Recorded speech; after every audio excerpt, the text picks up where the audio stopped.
guys, and welcome to another Cricut Craft tutorial. Before we get started, make sure you subscribe to my channel. I put out new videos on Wednesdays and Saturdays with the occasional bonus live video. In today's video, I'm going to show you how to make the cards that Cricut has released for the Cricut Joy. You can absolutely do these on your Maker or your Explorer machines, and it's super duper easy. And I'm going to show you guys how to do it and give you all the measurements so that you can easily make these cards right with your other machines until you get a Cricut Joy. If you guys have any questions about how to do this, be sure to leave those in the comments down below because I will always answer those for you as best I can. I'm going to show you guys how to make this super cute balloon card, but I did make all of these cards in about an hour. It didn't take hardly any time at all, and I messed a couple of them up. So let's get over to Design Space so I can show you how to do this. Over in Design Space, you are going to need to use a couple of squares in order to create your card. Very easy to do, and I have all the measurements already worked out for you. I will put the measurements down below. We're going to start with one square shape, and the first thing you'll need to do is click the unlock button, and your card is going to need to be 9 inches wide by 6 inches tall. And then we're going to need a second square. And this is going to be that insert part that goes behind your little design. So we're going to unlock this. And this needs to be 4 inches wide by 5.25 inches high. Now, I would recommend changing the color on this because you're going to want to cut this in a separate color than you're going to want to cut your main card. So you can make it any color you want. It doesn't matter. The next thing that you need is a score line. And I just like to expand my score line so it's just a little bit longer than my card. It doesn't have to be a ton longer, but a little bit. And you're selecting the main card and the score line, and you are going to center them by using the Align button. And then you want to make sure that you attach the large card and your score line. This is going to be the main part where you put your design, and then this is the piece that goes behind it, so it goes right here. So one trick, because I don't want to have to unload my mat in order to add my Cricut design to this, is I'm going to hide the insert card for now and just cut that separately in another step. So what we're going to do is click Make It, and we are going to show you right here is where our card is. You're going to click on Continue, and you'll select your material type. I'm using kind of a thicker cardstock, so I'm going to select the medium cardstock setting. You're going to want to load your scoring wheel into your Cricut Maker. If for some reason you do not have a scoring wheel, you can click right here, Edit Tools, and you can tell it to use the scoring stylus instead, and just click Apply, and it will allow you to use the scoring stylus. I prefer to use my scoring wheel with my Cricut, so we're going to go ahead and just leave it as the wheel.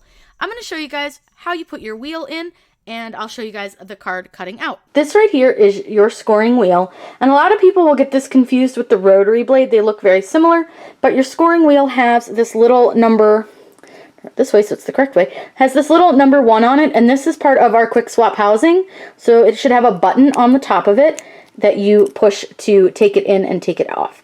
So all you'll do is open clamp B, and you'll pull out your regular blade, set that to the side, and then you're going to load your scoring wheel so that the plastic part is to the back and your gold gears all match up. And you're simply going to then load your material. And a great thing that I like to do is I'll stick my blade into this little compartment so it doesn't go rolling away, and we'll click the Go button.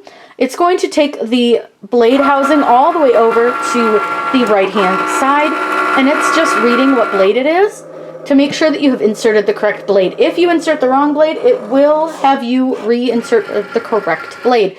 It won't cut using the wrong one, which is really nice.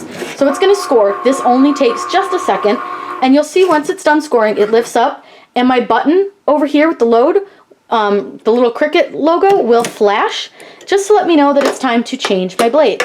So we're going to put our regular blade back in. I'm going to wipe mine off a little bit. I had a little dust on it. And you're just going to put it right back in, just like you would any other time. Click the Cricut button, and it's going to cut out our card. I'm going to let it cut out, and then I'll show you that when we unload, we're not going to unload the card itself. We're actually just going to take off the excess card piece, the cardstock.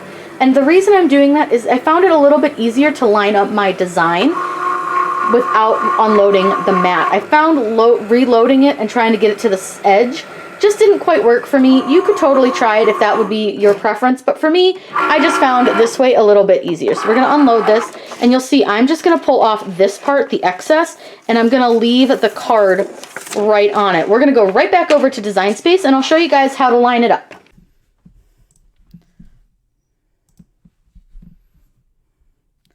So over here in Design Space, you are going to probably want to save this design before you do anything else.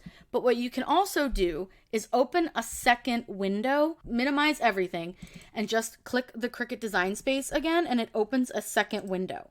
It is important to make sure that on your other window, you have fully clicked finish and are back to the regular canvas screen before you do this. Click on New Project, and you're going to go to Projects. So over in Projects, you're going to find the cards, which are all down here. Once they add more projects, you'll probably have to scroll a little bit more, or you can probably just search cards. But you can see there are lots of really cute designs, lots of cool stuff. Let's go ahead and do this balloon one. I don't know how it's going to look with the green that we did, but it's fine. So we're going to click on Make It.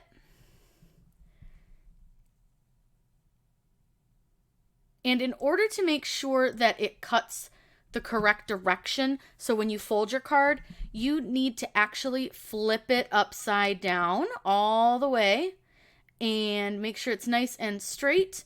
And then what I do is I bring my mat over with me and I take a look at where it lines up on our mat as far as where the card is. And that just gives me a better idea of where I need to put my balloons. Those look pretty good, so we're going to go ahead and click Continue. You're going to select your cardstock material, which in this case is going to be that same medium cardstock, and we're going to set it and we'll get it cut out, and I'll show you. Now that we've lined it up in Design Space and selected our material, you're just going to hit the Cricut button, and it is going to go ahead and cut out our card. I'm going to let this cut out and show you guys, because it's going to cut out the little insert tabs and it's going to cut out the design. So remember, we did the balloon one, so it's not super intricate, but it's really cute and it should be super easy for this to cut. You want to make sure that you do some testing and some practicing before you do it, because it does take a little bit of finesse to get it lined up correctly, and the more you make them, the easier it's going to be to line them up.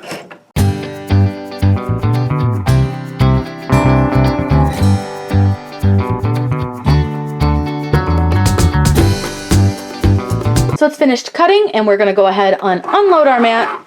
Nice thing with these, they come off so nicely. So you're just going to peel, and I always say peel the edge that doesn't have the design on it. It peels a little bit easier if you go that direction versus trying to peel where the design is. So you're just going to peel it off, and look at this. You're going to want to go slow, of course, because you don't want to rip anything, but look at that. Perfection. So there is our card. It's a little hard to see. There you go. There's our card, so let's go ahead and we'll cut out the insert. We're ready to put our card together. I find it easiest to fold it before I put my insert in. And remember, we have to fold it kind of the opposite way. So you want to make sure that this part is your front. So you're going to fold it this direction. Find your score line. And it doesn't really matter which way you put your score line on. You can absolutely just do it whichever way and fold it. Now, I do have a bone folder, but I don't feel like finding it. So I'm going to use this pair of scissors. And we're just going to use that to fold it nice and neat down the one edge. Now, to put your insert in, you just put your four corners in each of these little cut out crescent shapes. And you could add a dab of glue if you wanted to, but you don't need to at all. And you could also easily write on this or add another insert to this side. But ready for this? Look how pretty. Isn't that cool? And honestly, guys, you can do this with your Maker, with your Explorer. You do not need the Cricut Joy to make the Cricut Joy cards. I'm going to show you all the cards that I have made. Here are all our finished cards.